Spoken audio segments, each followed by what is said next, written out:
Bismillahirrahmanirrahim. Assalamualaikum warahmatullahi wabarakatuh. Waalaikumsalam warahmatullahi wabarakatuh.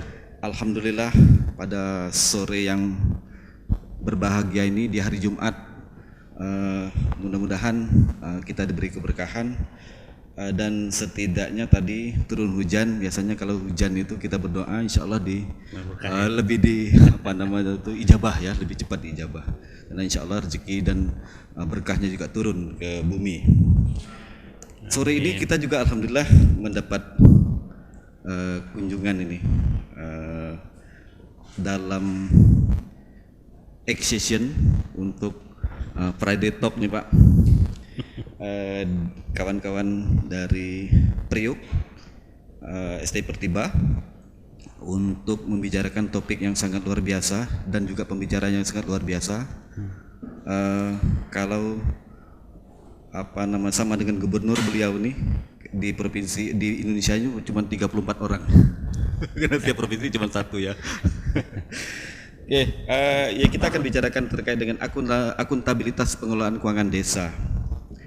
Ini sangat menarik ya. Pertama, desa ini kalau kita lihat Pak ya, sebelum saya baca profil beliau ini, desa ini demokratisasi yang paling awal dilakukan.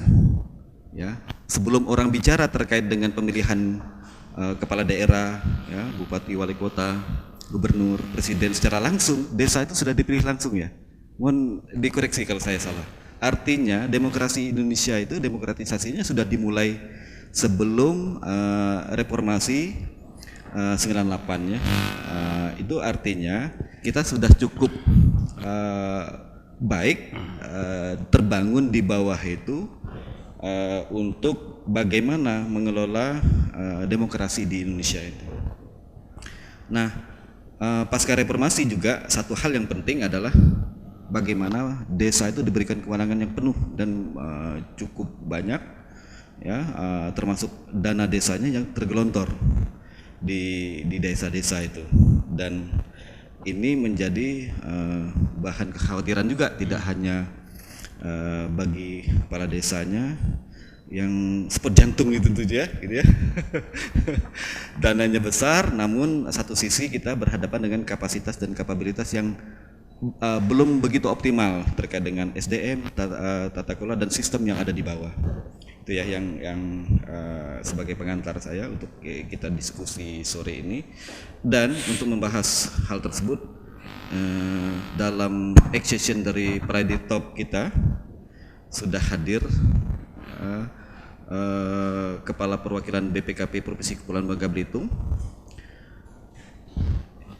Beliau ini namanya Ihwan Mulyawan, AK akuntan, CA Chartered Akuntan, Qualified Internal Auditor, CG CAE. Ini saya belum dapat nih gelar ini. Tapi beliau sudah Qualified Internal Auditor. Kita kasih aplaus dulu untuk beliau. Ya. Selamat datang Pak di STI Pertiba. Ya, kemudian tempat tanggal lahir beliau ini Tangerang 16 April 1969. 16 April sudah lama nih. Kemudian pendidikan beliau ini stan D4 9396 Prodip Keuangan itu ya. Keuangan, stan D3 8790. Kemudian pekerjaan Kepala Perwakilan BPKP Provinsi Kepulauan Bangka Belitung sejak Februari. Saya tadi cek di websitenya itu 17 Februari dilantik beliau ini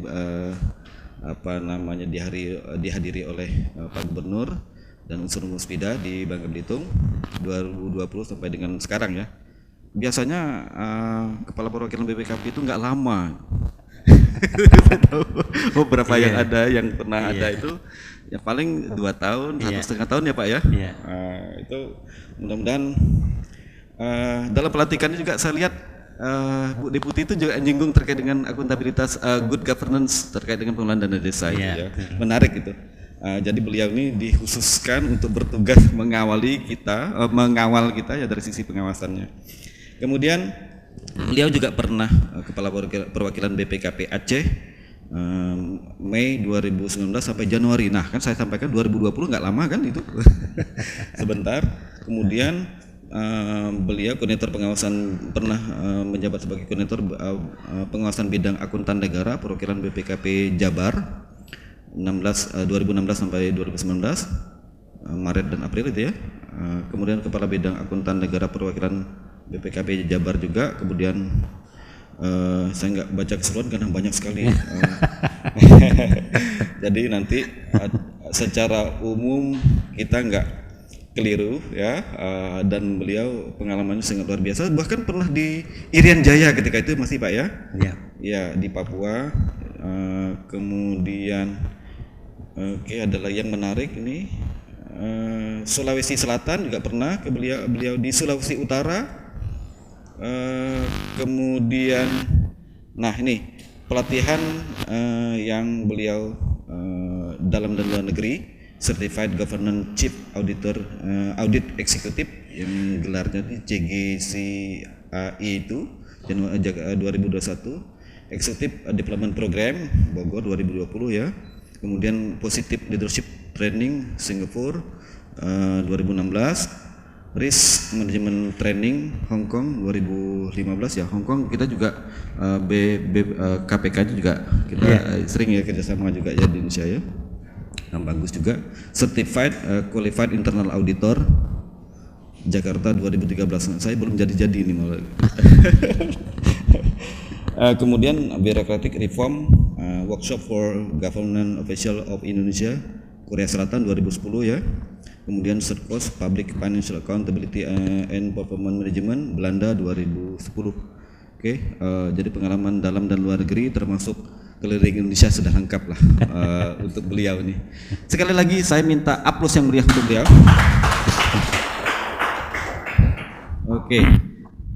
Terima kasih nih Pak Ikhwan sudah mau datang berbicara khusus tentang desa yang kalau nggak salah ada 300-an lebih ya di Bangka Belitung ini. Kalau di Indonesia itu ada 370-an ribu desanya.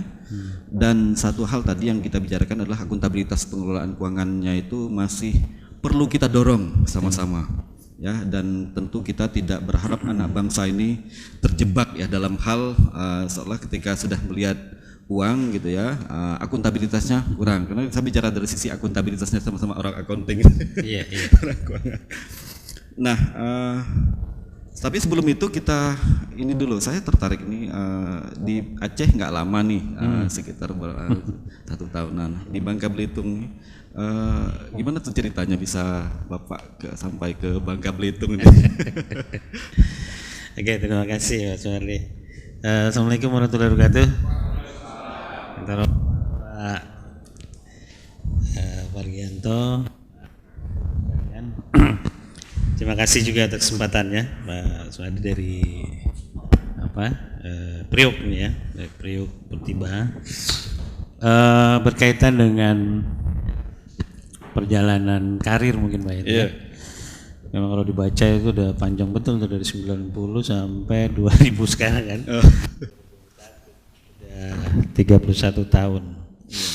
Dan memang kalau di BPKP, Bapak sekalian, karena memang ini instansi vertikal, mungkin sekaligus juga saya mengenalkan BPKP lah. Kadang-kadang kan kita juga masih dispute tuh ya. Kita BPKP apa sih? BPK apa gitu kan? Apa bedanya ya? Apa bedanya gitu kan? Bahkan orang mungkin masih cenderung lebih mengenal BPK mungkin kan daripada BPKP. Apalagi kantor kami gitu ya, itu kan imut-imut gitu kan. Iya betul. Kalau Bapak Ibu sekalian ke komplek perkantoran gubernur mungkin lewat, mungkin yang kelihatan BPK gitu kan. Kalau BPKP itu apalagi tutup sama Polda kan, Polda gitu kan. Tapi insya Allah 2021 ini kami selesai bangun gedung Pak. Enggak kalah megah dengan BPK ya. Jadi kelihatan nanti. Oh ada BPKP, oh ada BPK gitu kan. Karena memang sama-sama di instansi pengawasan sebenarnya antara BPK dengan BPKP, tapi BPK itu karena memang istilahnya kan termasuk lembaga tinggi negara, ya kan, sejajar dengan presiden.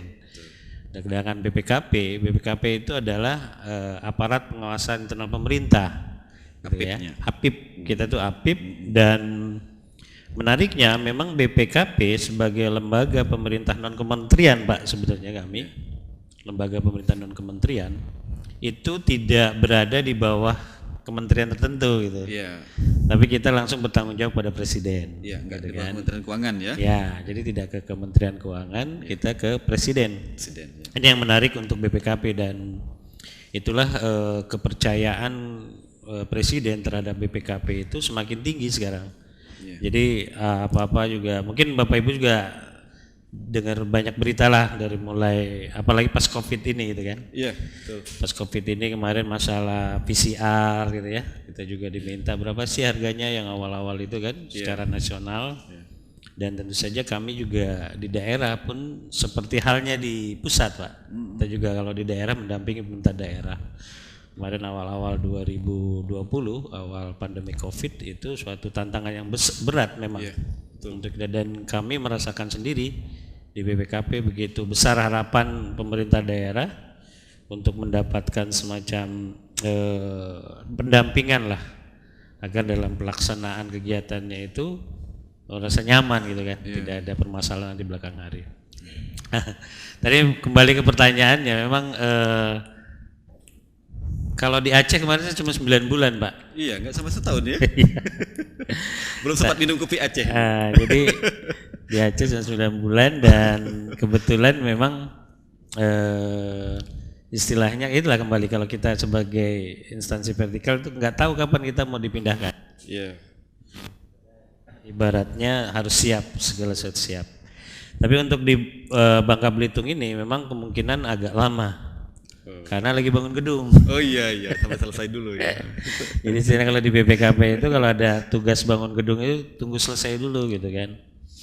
Jadi apalagi ini kita selesai Desember, pemeliharaannya sampai Juni, ya kemungkinan ininya sampai Juni lah kemungkinan kan. Setidaknya kawan-kawan kepala desa nanti masih bisa diskusi gitu. Nah Pak, Oke. Apa Pak suka dukanya ketika bertugas singkat mungkin ke se-Indonesia itu, atau lebih spesifiknya di Babel ini dalam waktu singkat setelah hampir 1 tahun lebih?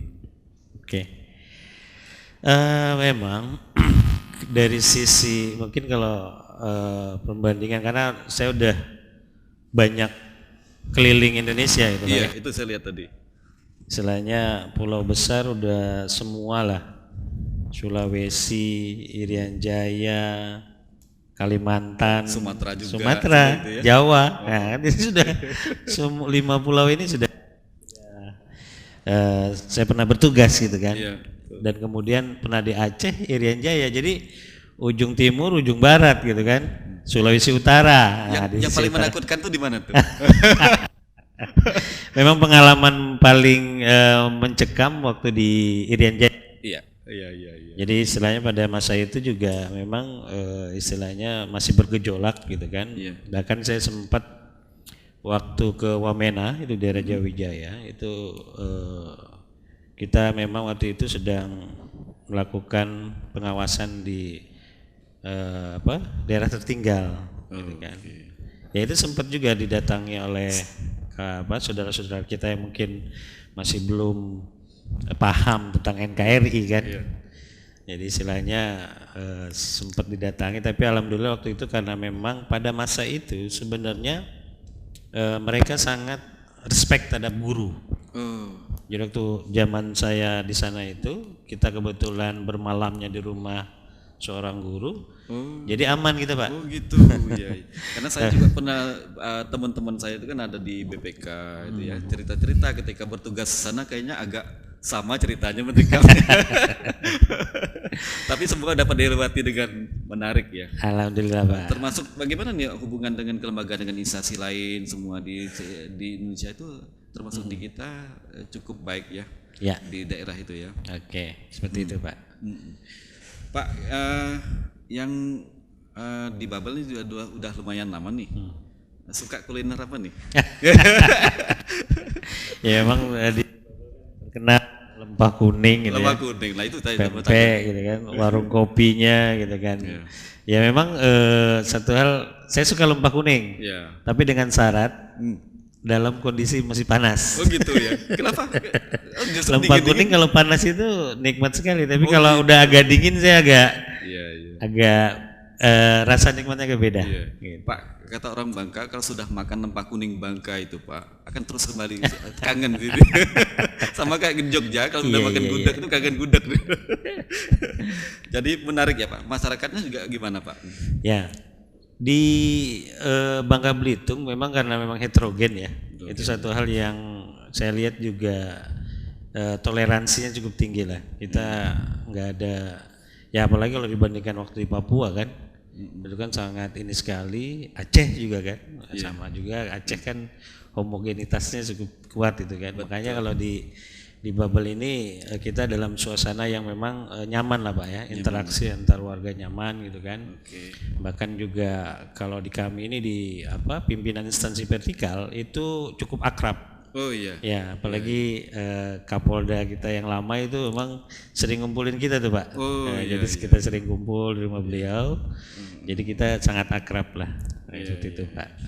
Jadi menarik ya Pak ya. Udah bisa bahasa Bangkanya bahasa apa?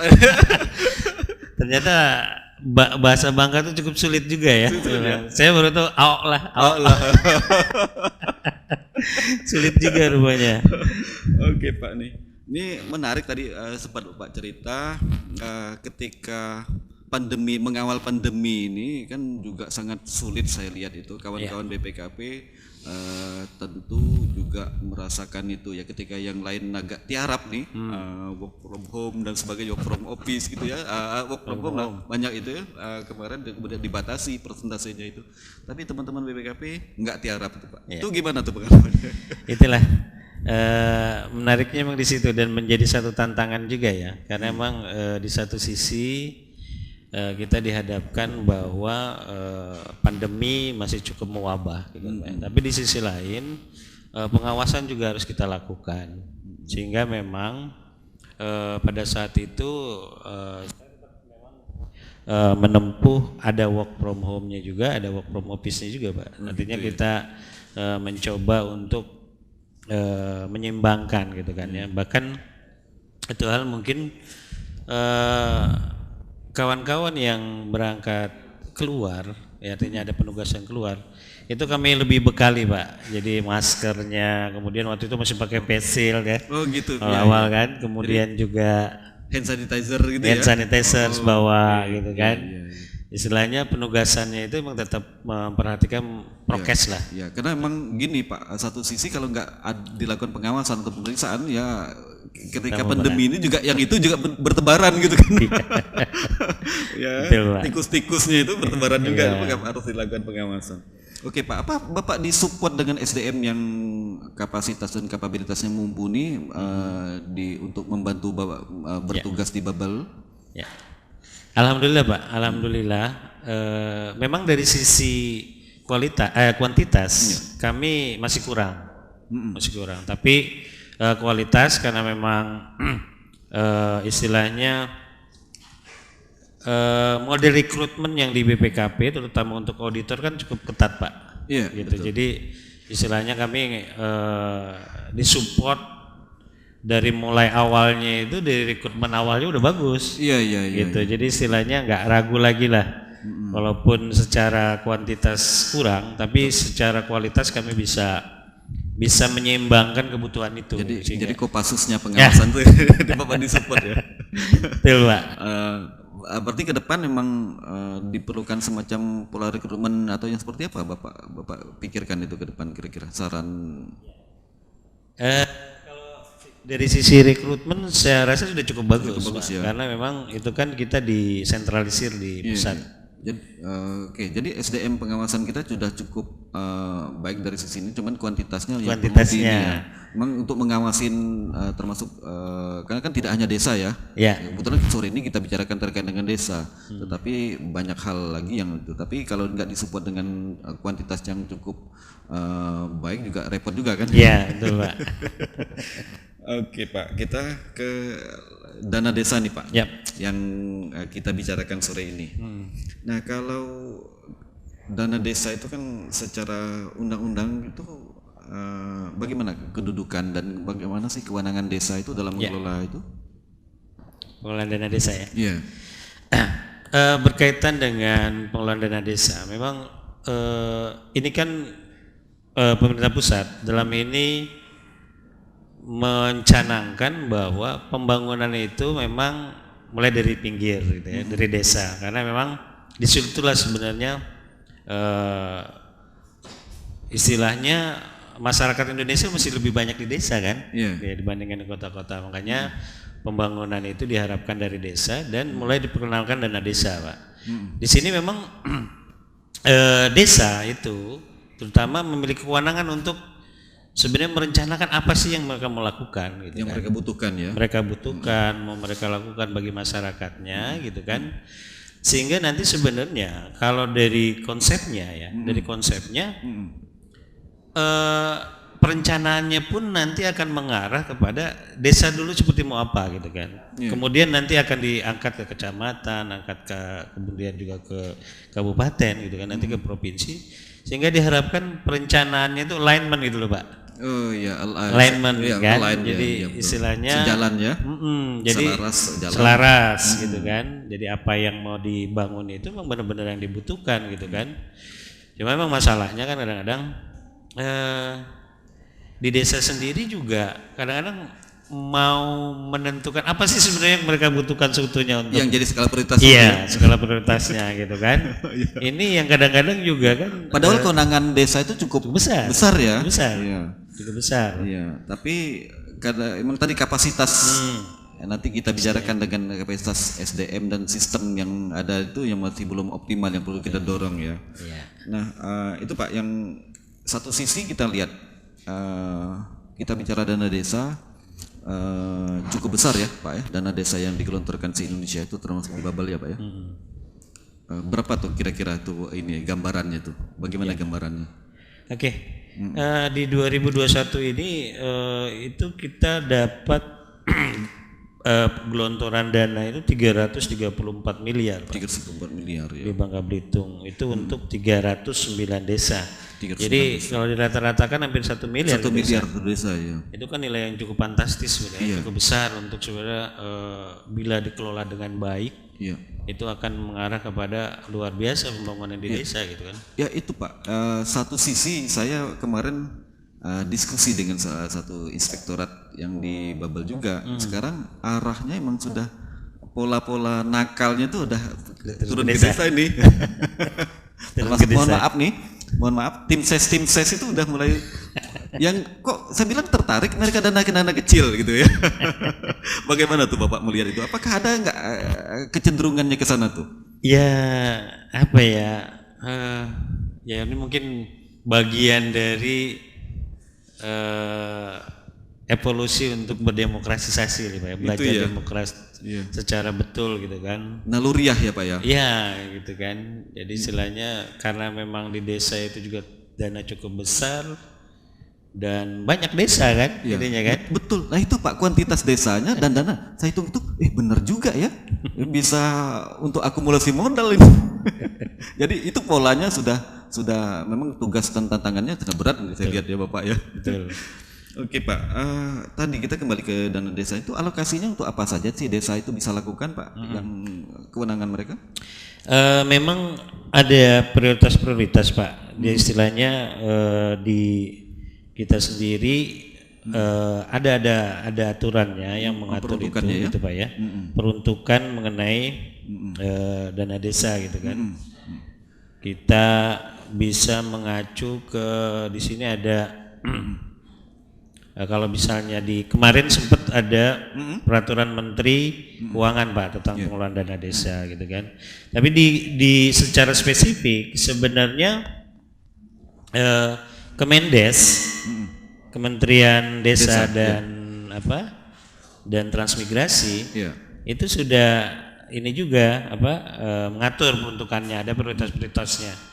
Bahkan sekarang untuk pengendalian stunting itu pun dari dana desa itu dimanfaatkan. Kemarin kita waktu di 2021 ini ada istilahnya earmark, artinya dedicate anggaran dana desa itu minimal 8% untuk penanggulangan pandemi COVID. Itu memang sudah di situ. Earmarknya ya. Earmarknya. Di sisi lain memang pengembangan untuk di kapasitas desa tentu juga menjadi prioritas gitu kan. Tadi kan kita berharap di desa itu memang pergerakan ekonomi di sana gitu kan. Sehingga diharapkan dana-dana yang memang dana desa tadi dimanfaatkan betul untuk menggerakkan ekonomi di desa gitu kan. Mungkin saya agak sedikit meluas dalam artian gini. BLTDD itu pun dari dana desa. BLT ya? BLT. Tunai desa. Bantuan tunai karena memang tidak istilahnya ini kan semacam urunan juga, pemerintah pusat juga ada gitu kan, di dana desa juga ada gitu kan. Jadi seperti itu. Ada BLTDD. Satu hal mungkin yang agak kurang termanfaatkan nih kalau di bubble ini adalah padat karya tunai desa. Kenapa tuh Pak? Karena apa? Saya mungkin sering bilang timah di Bangka Belitung ini bisa jadi anugerah, bisa jadi kutukan. Iya. Kutukan sumber daya alam. Kutukan sumber daya alam. Karena memang banyak masyarakat yang istilahnya memiliki sumber daya alam melimpah, dia agak jadi lebih memilih instan. 1 kilo nambang.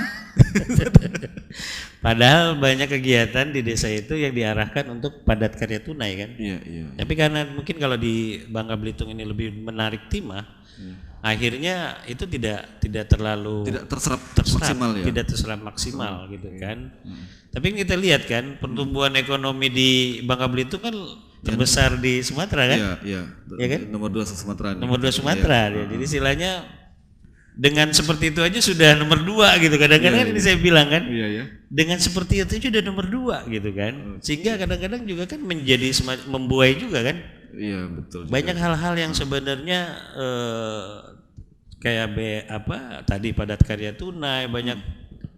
Itu padat karya tunai kan tidak hanya di desa Pak sebenarnya. Di Kementerian PU juga kan ada padat karya tunainya. Betul. Supaya memang sebenarnya menyerap tadi tenaga kerja supaya jangan menganggur kan? Betul. Tapi kalau di bubble ini nggak ada yang nganggur orang gitu ya.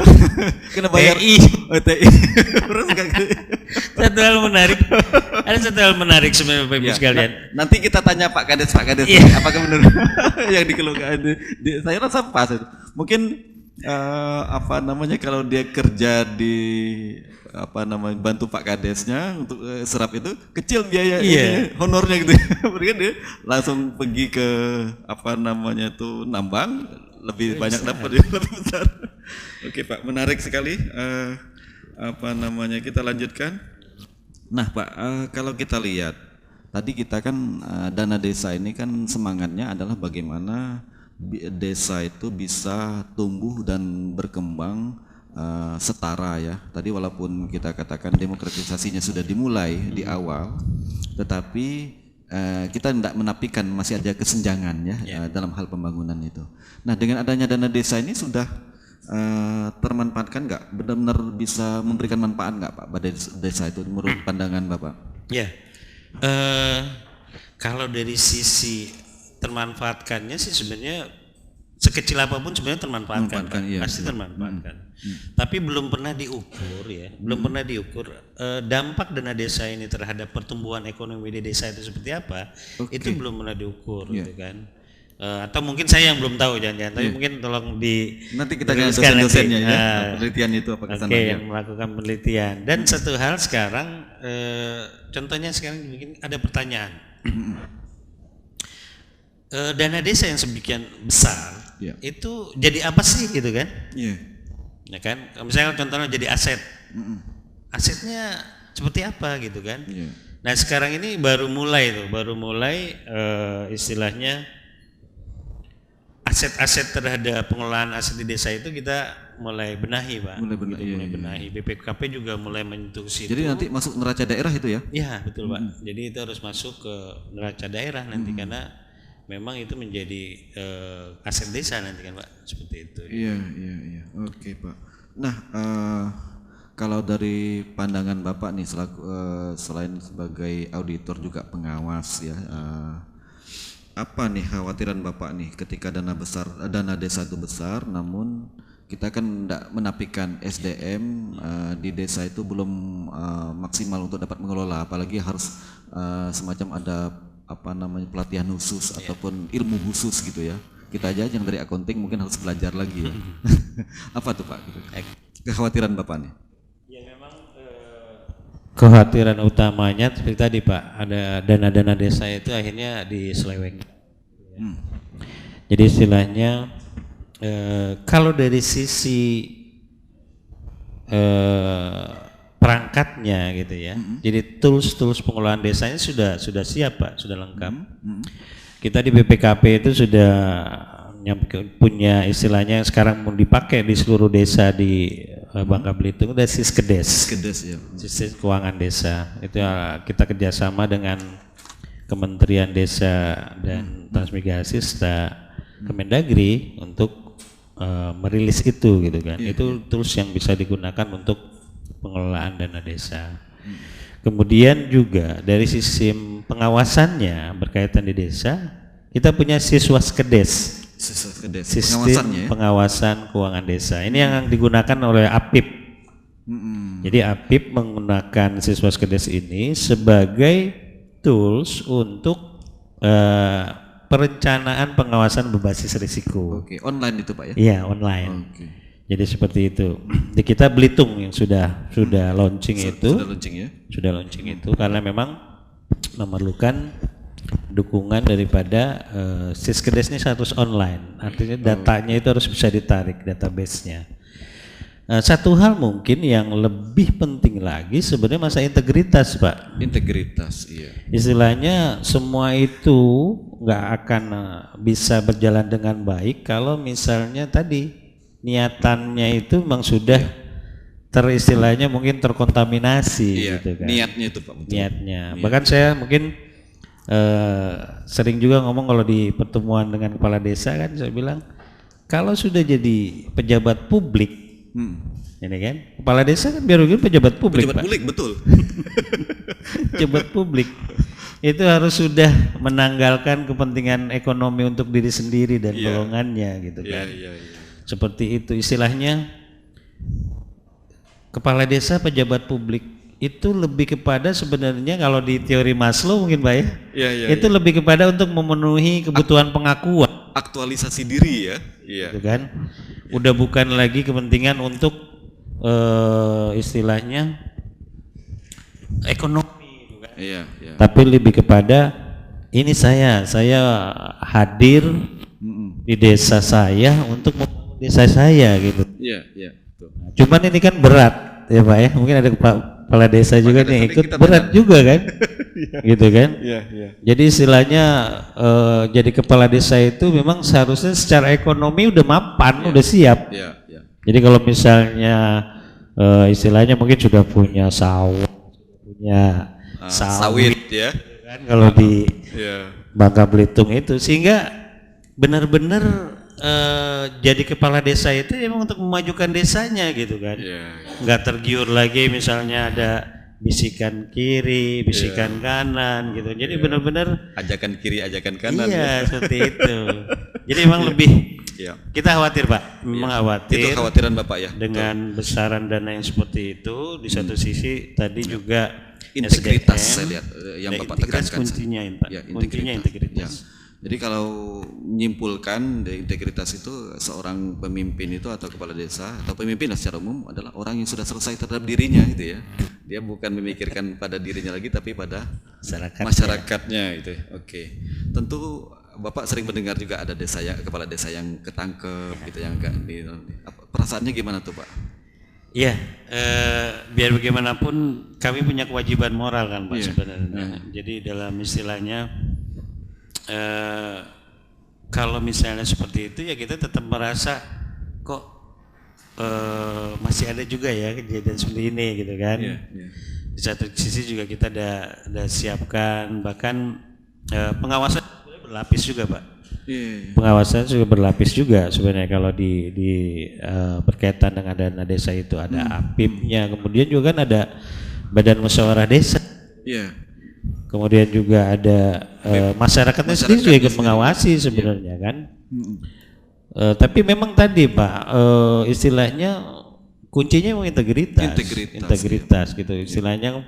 Biar bagaimanapun kita berupaya, tapi kalau sudah tergerus di integritasnya memang agak sulit istilahnya.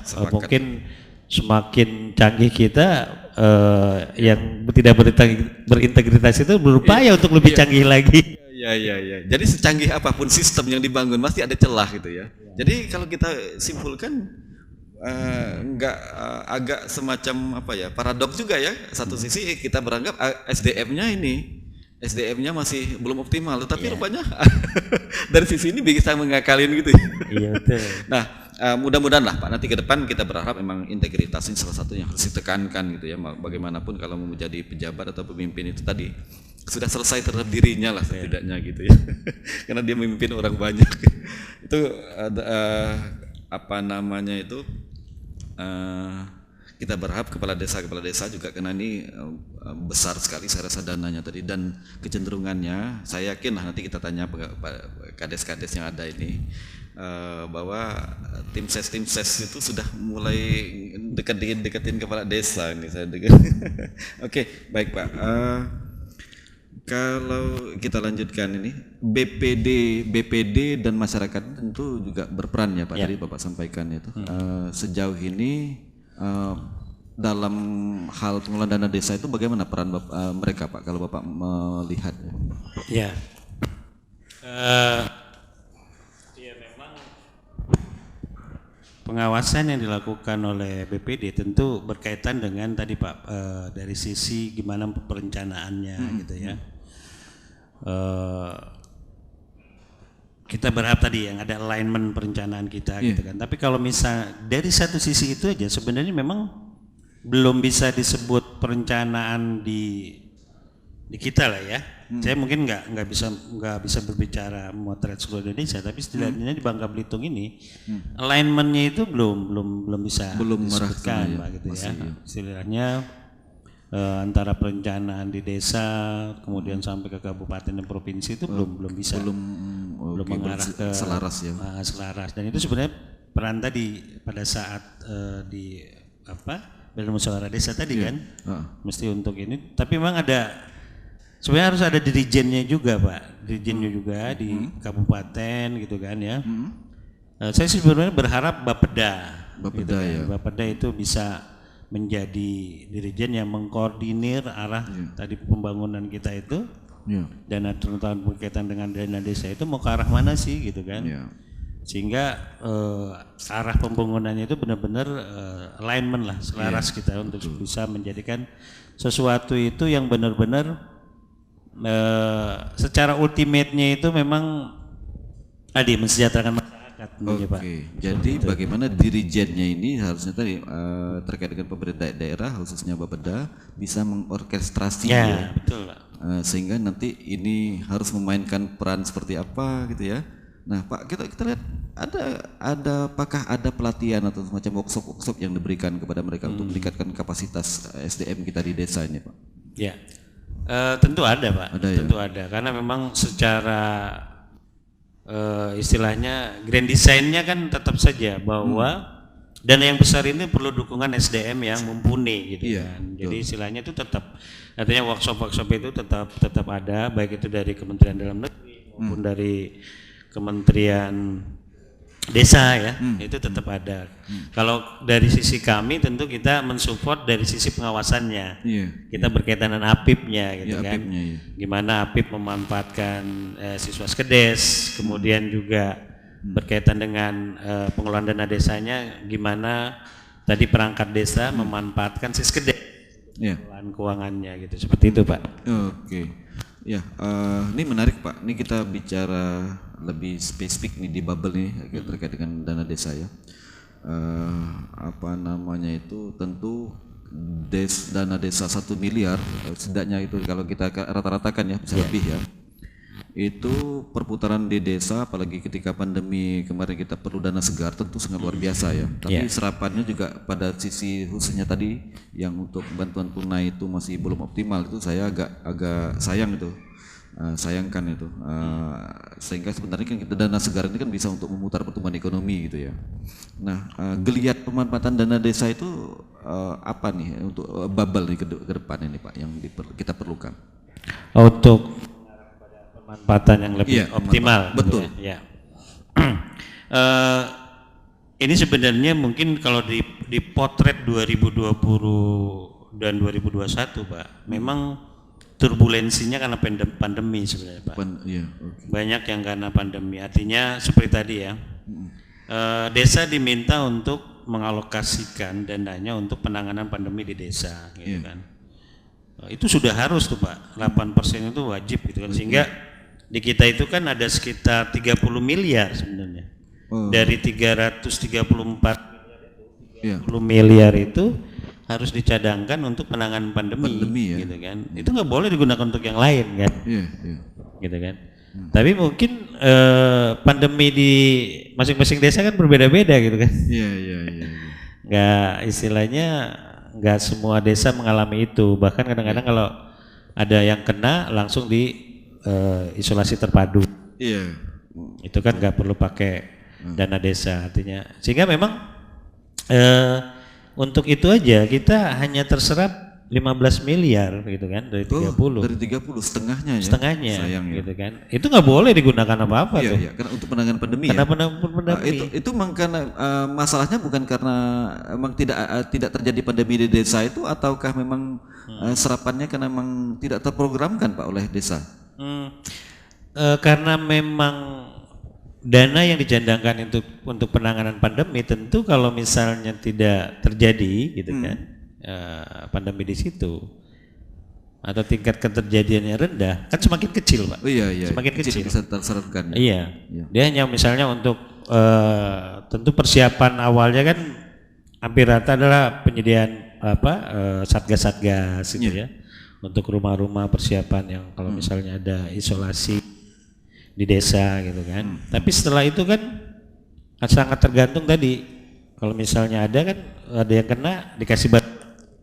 Nah itu kan biasanya untuk itu. Jadi kalau misalnya semakin sedikit yang kena, ya memang menjadi serap gitu kan.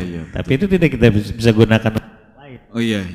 Tidak bisa untuk kita gunakan yang lain. Menarik nih Pak. Kita ke arah akuntabilitas dana desa di bubble nih, kalau pandangan Bapak seperti apa tuh plus minusnya tuh? Ya memang secara penyerapan bagus Pak. Bagus, ya. Mungkin Pak Kades juga istilah penyerapan dana desanya kita antar dari rekening kas negara, kemudian masuk ke rekening kas desa melalui kas di bendahara di daerah ya. Itu bagus gitu kan, cukup bagus gitu kan. Dan di sisi akuntabilitas mungkin kalau sekarang istilahnya yang bermasalah dengan APH masih cukup sedikit lah Pak, masih sedikit kita ya. Jadi yang nakalnya itu yang terpotret gitu kan. Terpotret. Yang istilahnya ini sering karena pengawasannya banyak atau sering atau seperti apa nih Pak? Iya. Ya mudah-mudahan sih kesadaran tadi Pak. Kesadaran tadi gitu kan ya, bahwa memang ini adalah bagi kepala desa itu amanah kan. Mudah-mudahan karena itu sehingga yang istilahnya yang tergelincir karena tadi mungkin integritasnya kurang, ya alhamdulillah memang tidak inilah dari 306 itu mungkin potretnya nggak banyak Pak. Nggak banyak ya. Tinggal nanti kita perbaiki dari sisi bagaimana dampak secara mendukung pertumbuhan ekonominya ya. Seperti dari sisi kinerjanya, dari tidak hanya dari sisi pertanggungjawaban dari sisi keuangannya atau berkasnya saja, tapi kinerjanya nanti ke depan yang kalau saya ngelihat yang perlu dioptimalkan itu ya. Nah Pak, kalau kita lihat kendala utama ini untuk dana desa di Babel itu selain dari belum terorkestrasinya dari pemerintahan daerah, apa nih kira-kira yang perlu kita benahi nih ke depan nih? Satu hal mungkin tadi Pak, di desa sendiri mungkin masih kesulitan untuk tadi memotret potensinya, Pak. Oke. Potensi desanya itu mau kemana gitu kan? Ya.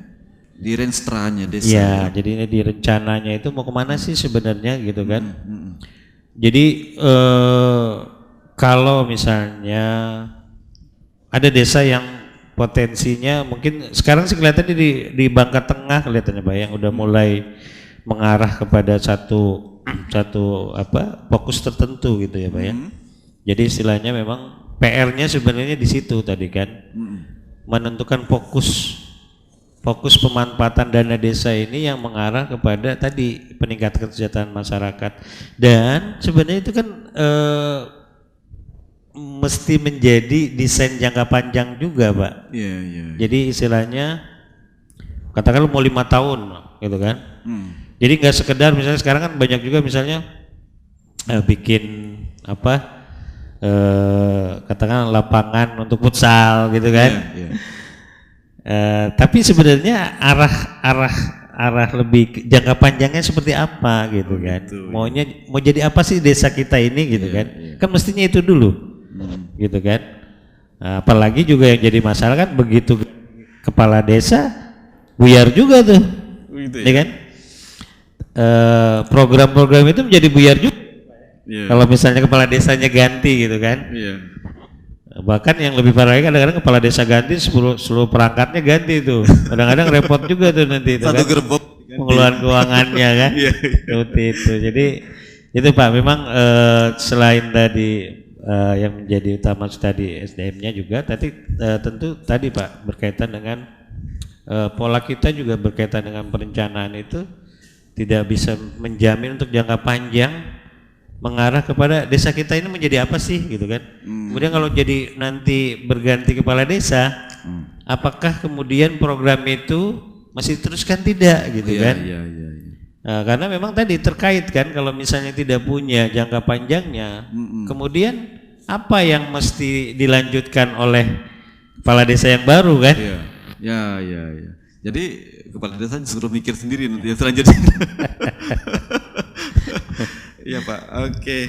Ini menarik saya rasa dan kita sudah mengulik cukup banyak nih terkait dengan dana desa ya dari perspektif APIP, pengawasannya ya, bagaimana dana desa itu tata kelolanya harus selain memberikan kebermanfaatan dari sisi ekonominya gitu ya, juga dari sisi pembangunannya tentu seperti itu. Oke, sebelum saya kasih ke audien, kalau saya banyak bertanya nanti nggak asik Pak. Jadi kita karena alhamdulillah ini hujan-hujan ini kita kedatangan Pak Kades ya. Sebaiknya perannya itu kita berikan ke mereka nih. Tapi sebelum itu kita kasih aplaus dulu sebelum kita mulai. Oke Pak, silahkan bisa dipandu pertanyaannya, silahkan boleh sebutkan namanya, dari desa mana dan pertanyaannya apa. Jangan ditujukan ke saya ya pertanyaannya. Atau ada kendala-kendala nanti bisa didiskusikan, silahkan. Oke.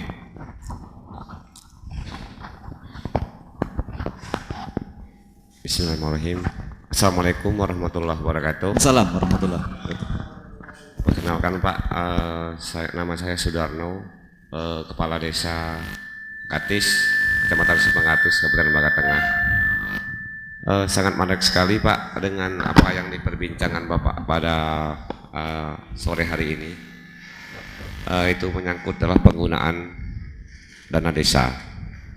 Di sini sebelum saya bertanya tentang ada sedikit keluh kesah kami selaku kepala desa, saya juga menyimpulkan apa yang disampaikan Bapak tadi, Bapak narasumber.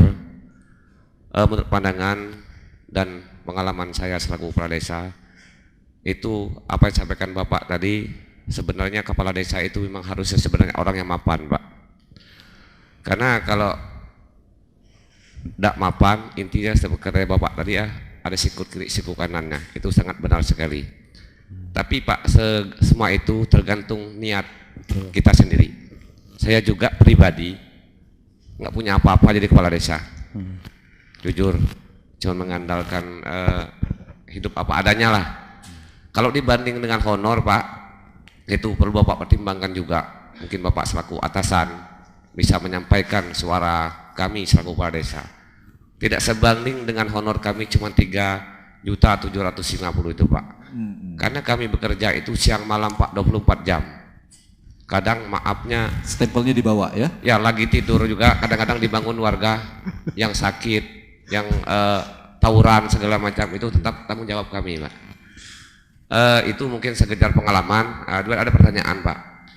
Kami sulit agak-agak sulit dalam pengelolaan desa itu. Kalau hal-hal yang lain mungkin alhamdulillah bisa kami kaparkan, karena di SDM Pemdes kami juga termasuk lumayan ngerti tentang hal-hal pengelolaan desa. Yang tumpang tindih kami sekarang ini Pak, masalah penggunaan itu BLTDD Pak. Okay. Yang ini tengah marak sekarang BLTDD itu Pak, sampai diperiksa BPK, sampai diperiksa yang lain-lainnya lah intinya kan, yang penting yang bertugas ke situ. Banyaknya itu tumpang tindih dengan bantuan pusat Pak, yang sangat-sangat kami sulitkan. Kami sudah menganggarkan dana BLT kayak contoh Desa Katis 61 orang. Sedangkan para penerima dana BLT itu kan tidak menyampaikan ke kita Pak.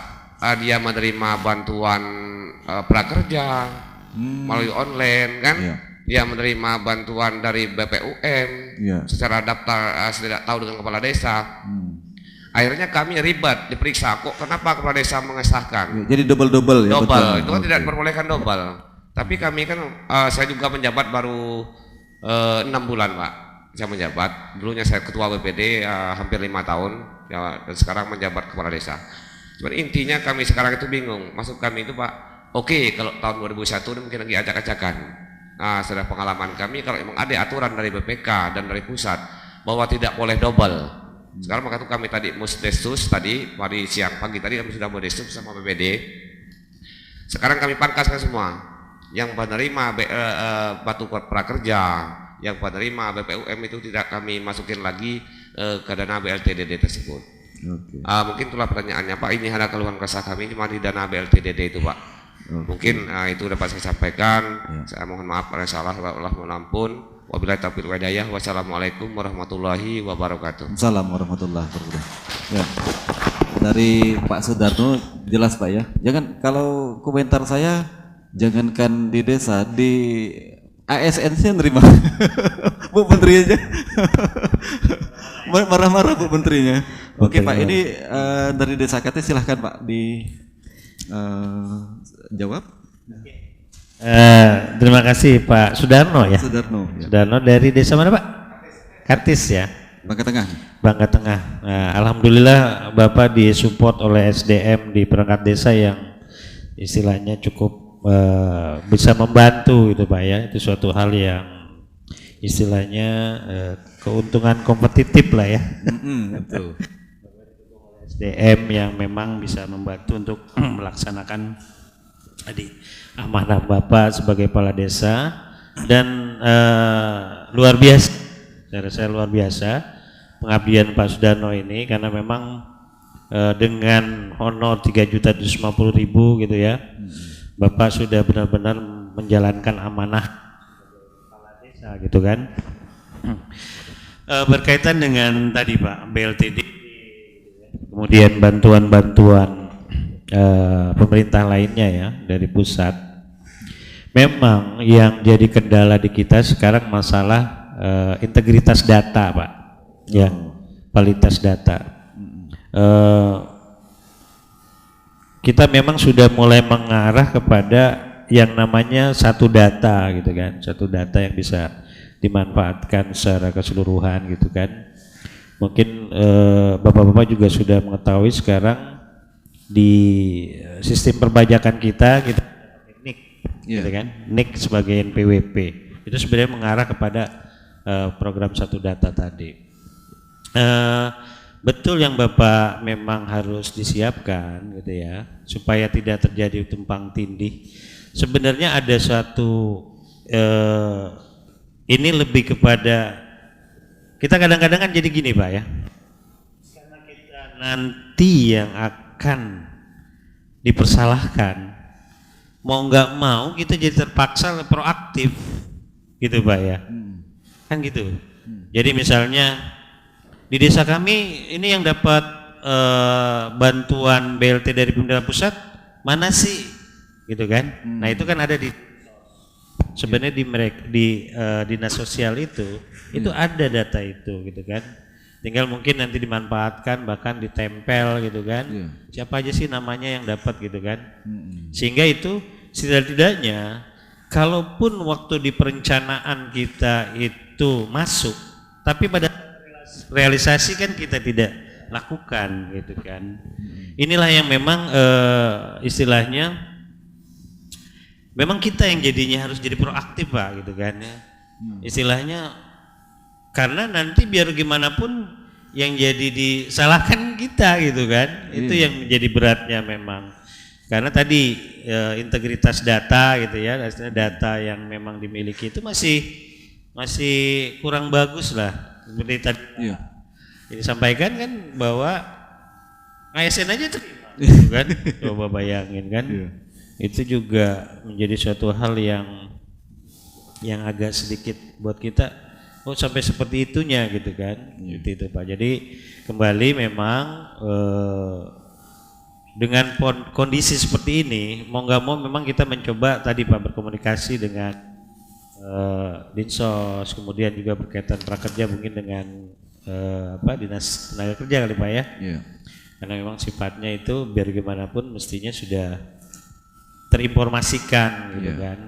Masuk BPOM dengan dengan dinas koperasi, sehingga dari data-data itu setidaknya di desa masyarakat mana siapa aja yang dapat bantuan A, B, C itu jadi kita punya, gitu. Itu juga bagus juga Pak buat data di desa kita, gitu. Jadi setidaknya juga kalau kita lihat perlu aja semacam sistem yang terintegrasi nanti ke depan, salah satu yang bisa memfasilitasi itu agar kadang-kadang teman di desa, kepala desanya juga tentu dihadapkan dengan datanya harus cepat gitu ya, diminta cepat.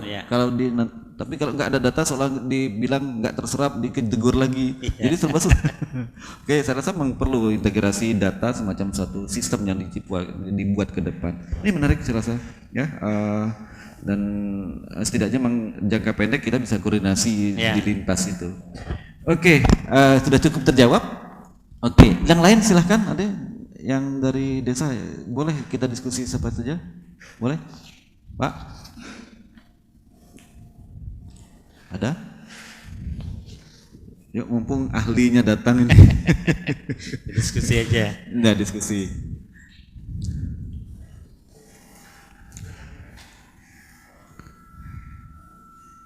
Ada, di on kan dulu mic-nya.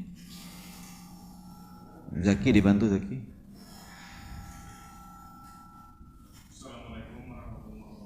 Waalaikumsalam warahmatullahi wabarakatuh.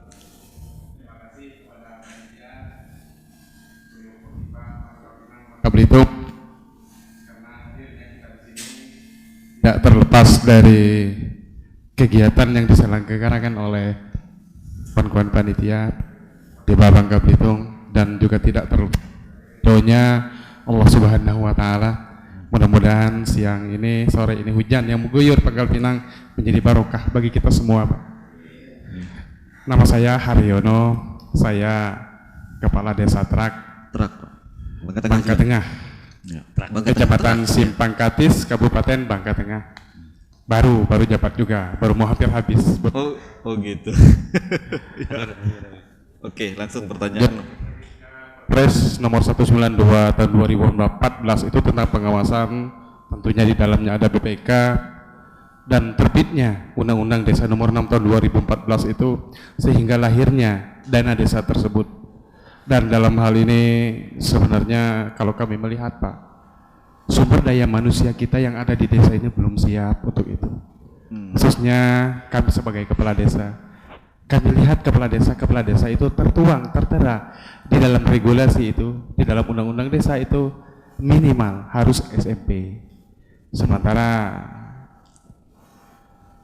perangkatnya harus SMA. Jadi kami harus perlu banyak bimbingan dalam hal ini.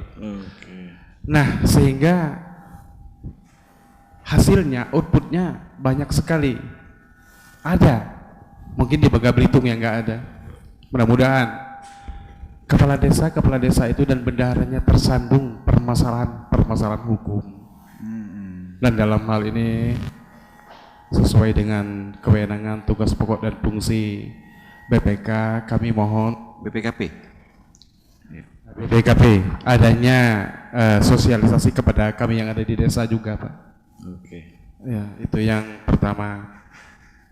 Kedua, menyambung dari apa yang tadi disampaikan oleh saudara saya, Kepala Desa Katis Pak Sudarno, Kecamatan Sipangkatis, Kabupaten Bangka Tengah, bahwa betul, Pak, sangat betul sekali.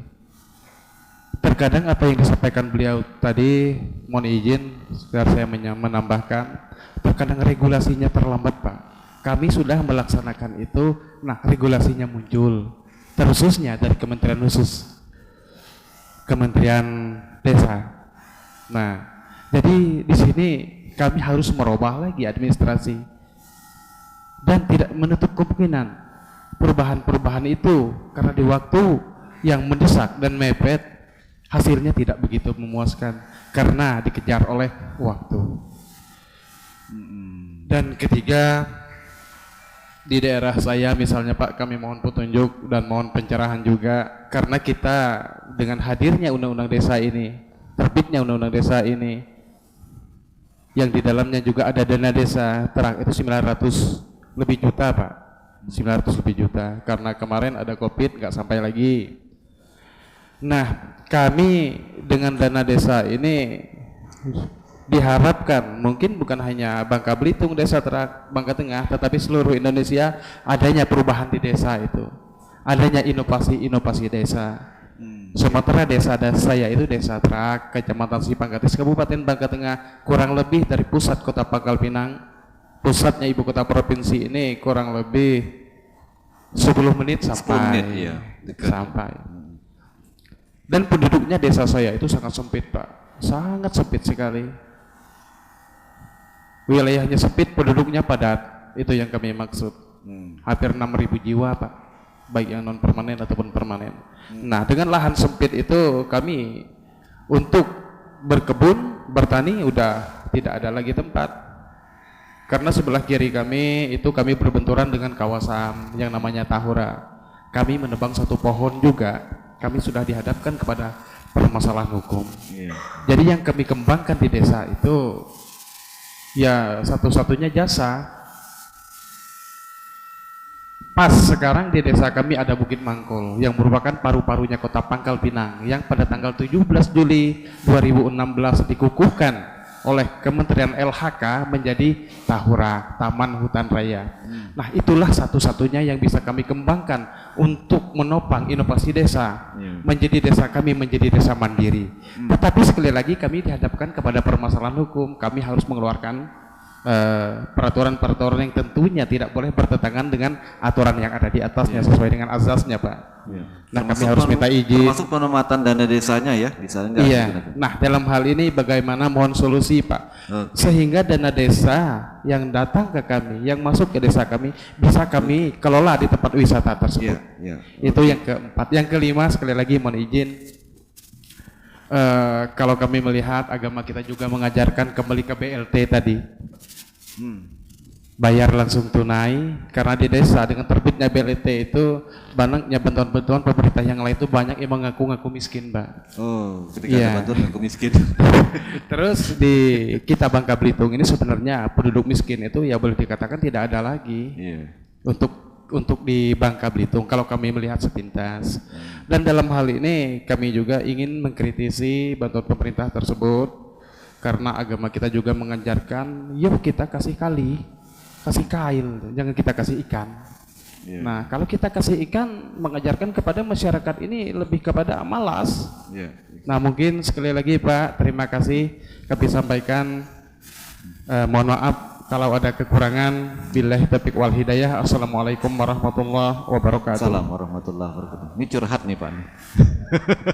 Beberapa hal terkait dengan itu mungkin sudah bisa ditangkap. Mungkin singkat Pak, langsung ke poin-poin. Ada beberapa hal tadi yang namanya siapa tadi nggak? Pak Haryono. Oke, dari Desa Terak. Hengki ya. Pak Hengki Haryono gitu ya. Terima kasih Pak Haryono atas diskusinya gitu ya. Bayan hal-hal yang memang dirasakan di desa Bapak gitu ya. Memang pengembangan dan pengembangan desa dan pemanfaatan dana desa tentu kan akan kita selaraskan dengan potensi yang ada di desa kita gitu Pak kan ya. Yang sekarang mungkin baru nampak itu di desa Bapak adalah desa wisata gitu kan, dengan ada taman hutan rakyat ya, Tahura ya. Oke, hutan raya.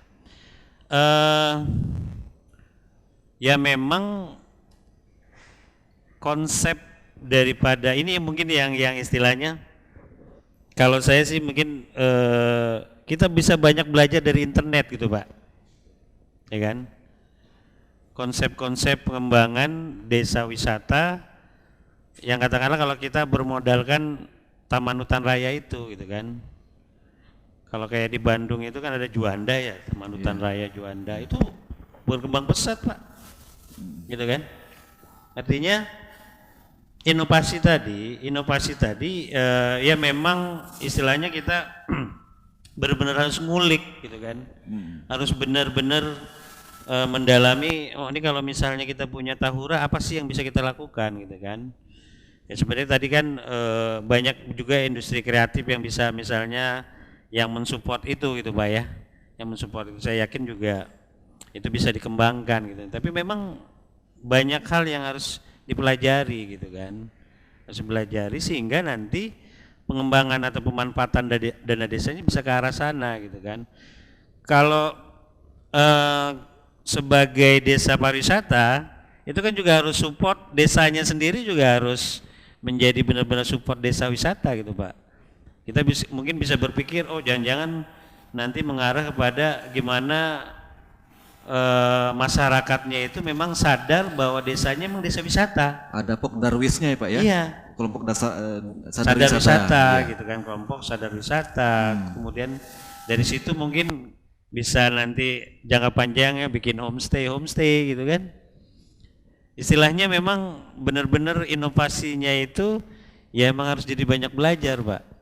Banyak belajar, banyak lihat-lihat internet gitu kan. Karena sekarang kan apa sih yang nggak ada deh di internet gitu kan.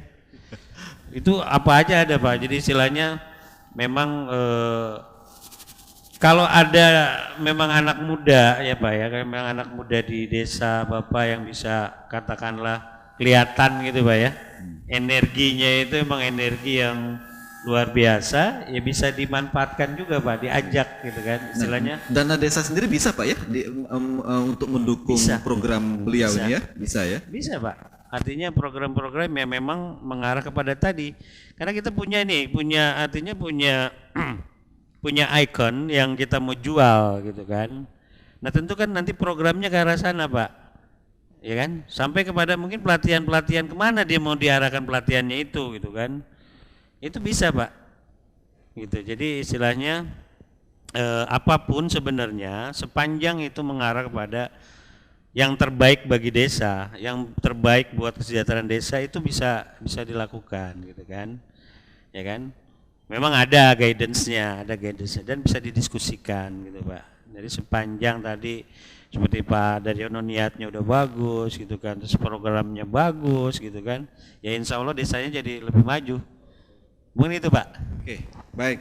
Karena ini sudah menjelang maghrib, satu lagi deh, biar 3 jadi. Mahasiswa hukum boleh, mahasiswa ekonomi boleh, dosen boleh, silahkan. Atau Pak Kades, yang dari Bangka Selatan saya minta deh. Bangka Selatan, karena jauh-jauh datang, saya todong. Sedikit lagi ya, mohon singkat agar bisa langsung mengenal. Tadi sudah cukup banyak yang bisa kita nanti. Nah sambil menunggu ke depan kalau memang diperlukan fasilitasi di kampus kita siap, termasuk untuk membantu kawan-kawan di desa, kita siap jadi bersinergi dengan kawan-kawan, menggerakkan mahasiswa dan dosen-dosen kita, termasuk lab untuk pelatihan psikodesnya Pak, silahkan kita manfaatkan secara optimal. Nanti kita gilir nanti desa-desanya yang mana yang susah juga kebutuhannya. Oke, silakan Pak.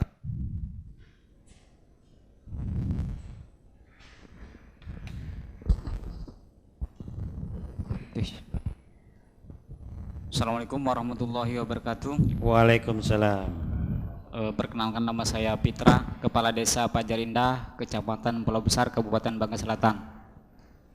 Alhamdulillah dengan waktu 2 jam saya tempuh ke sini karena saya anggap ini sangat perlu sekali. Jadi saya sangat mengapresiasi acara ini.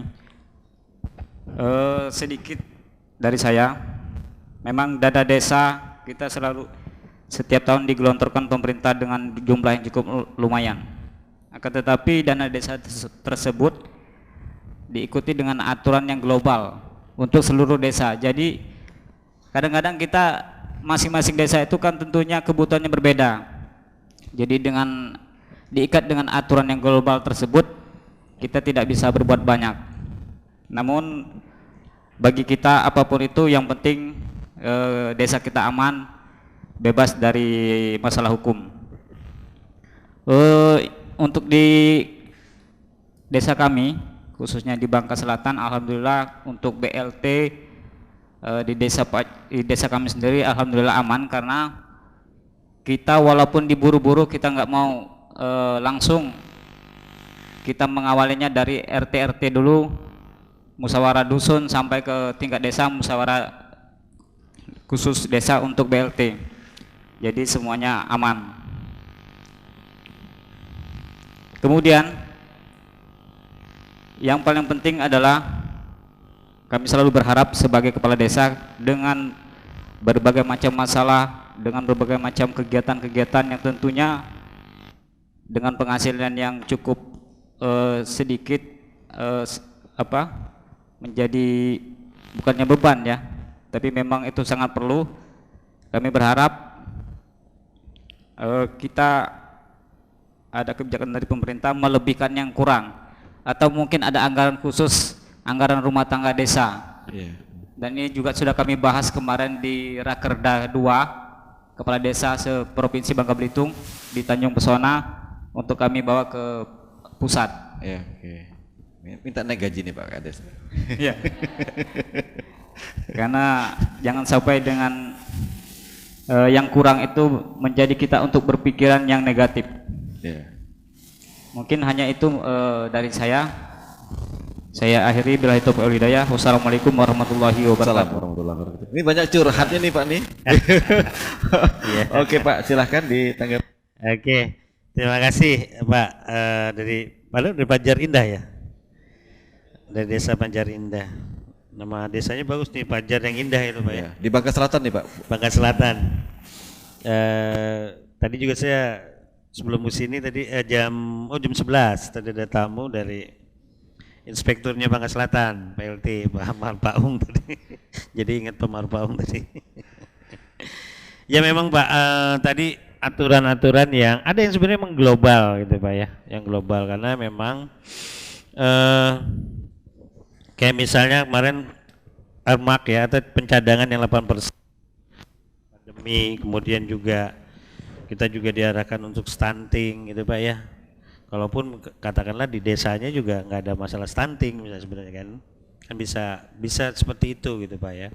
Tapi sebenarnya di luar itu kan masih ada leluasa kita Pak, ya kan?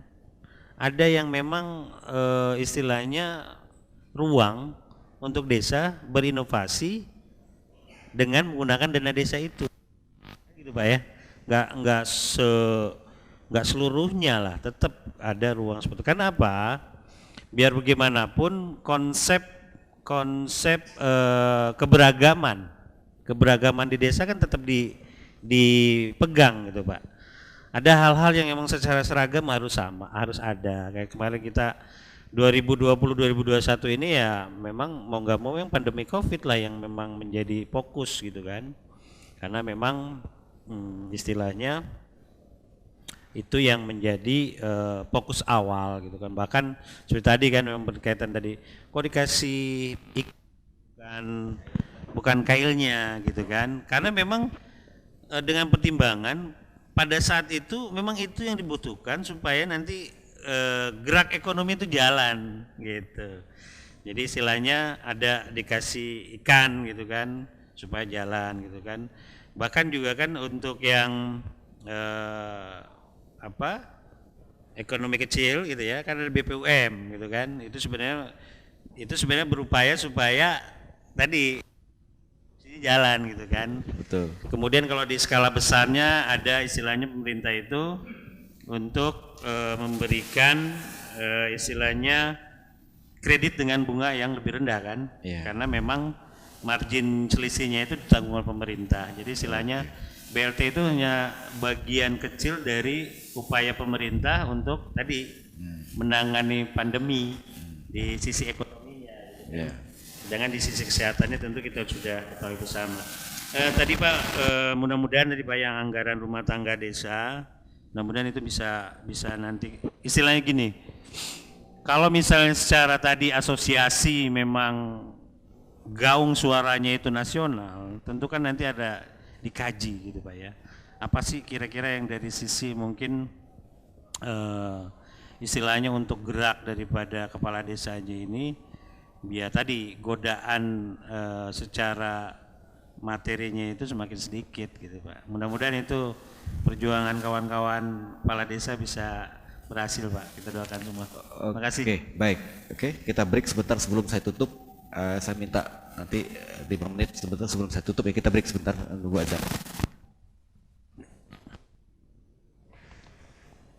Saya minum Pak ya.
Oke, baik.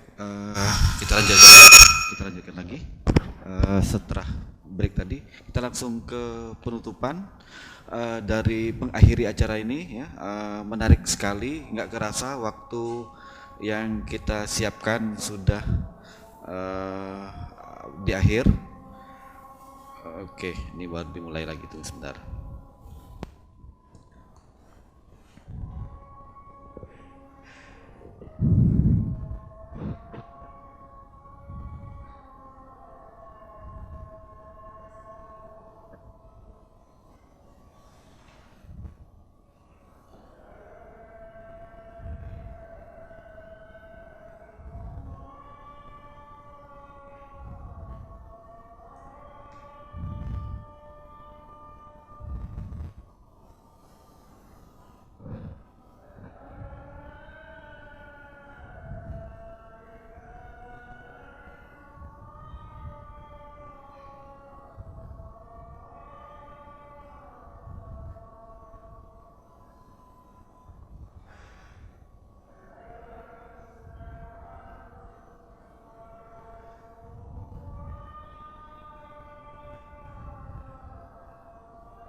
untuk menutup ini saya minta semacam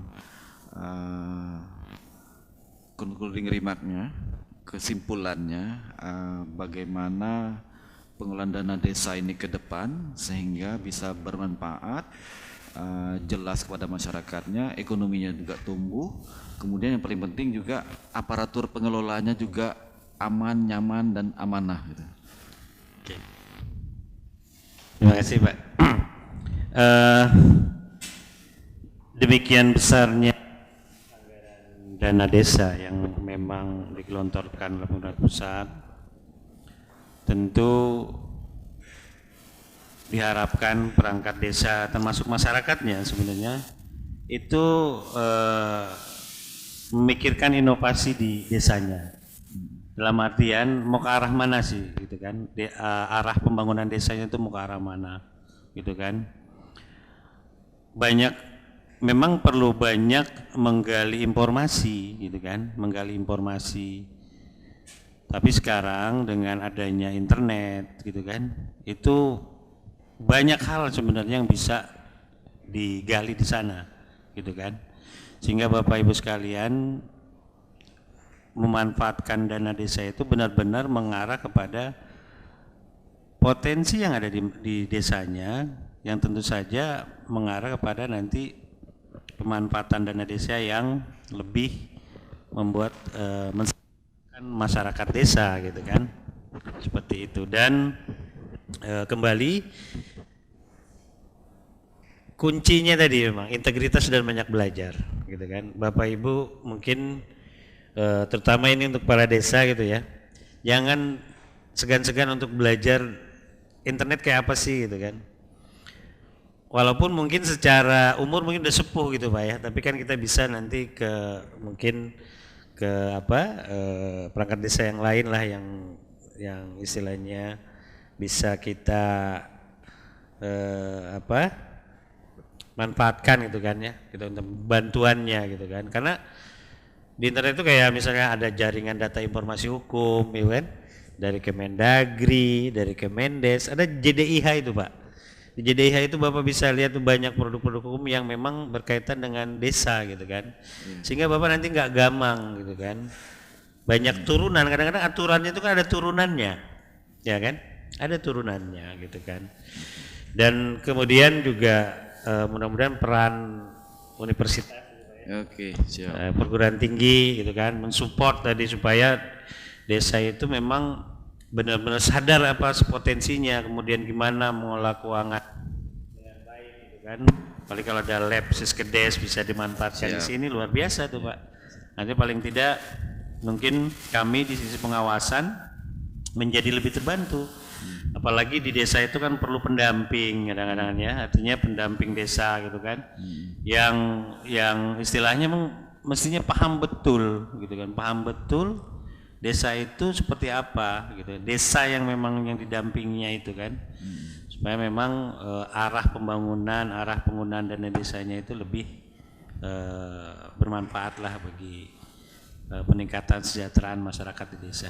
Mungkin itu Pak. Menarik Pak ya, dengan waktu yang singkat sebenarnya masih banyak yang menarik kita bicarakan ya terkait dengan akuntabilitas pengelolaan dana desa ini. Kita berharap bahwa dana besar yang digelontorkan pemerintah itu benar-benar bisa memberikan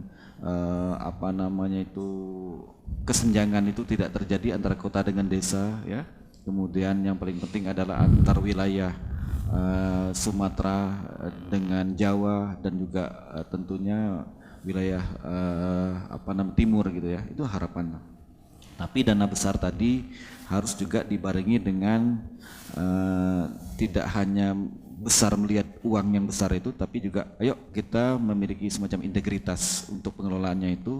Dan satu sisi saya rasa adalah nggak usah juga perlu khawatir yang terlalu besar juga di desa, kreativitas lah, tetapi tentu berkonsultasi, bertanya, kemudian membaca internet gitu ya, sehingga nanti bisa bisa lebih baik. Termasuk kami di perguruan tinggi siap untuk memberikan peran lebih nanti ke depan dengan LPPM kami ya, sehingga kita bisa bersinergi. Tentu kami juga berharap bahwa perguruan tinggi tidak hanya sebagai menara gading, dan juga mahasiswa kami bisa peran lebih nyata di masyarakat. Yuk kita apa yang bisa didiskusikan, kita diskusikan bersama-sama dengan Priuk, dengan LPPM kami. Yuk kita diskusikan hal-hal yang bisa kita bicarakan lebih ke depan. Ya, jangan takut datang ke kampus. Kampus itu padepokan ilmu yang bisa kita diskusikan ke depan. Kalau kita juga kadang-kadang nggak semua dosen kita juga bisa memotret langsung di lapangan. Ya, tetapi dengan Bapak Ibu hadir, kita diskusi sama-sama apa yang bisa kita lakukan. Tentu kita bisa menghadirkan orang-orang yang memiliki kapasitas dan kapasitas juga luar biasa untuk membantu kita. Baik, karena juga sudah maghrib, dengan aplaus yang meriah, ayo kita tutup sore hari ini. Terima kasih atas perhatiannya. Wabillahi taufiq wal hidayah. Wassalamualaikum warahmatullahi wabarakatuh. Waalaikumsalam warahmatullahi wabarakatuh.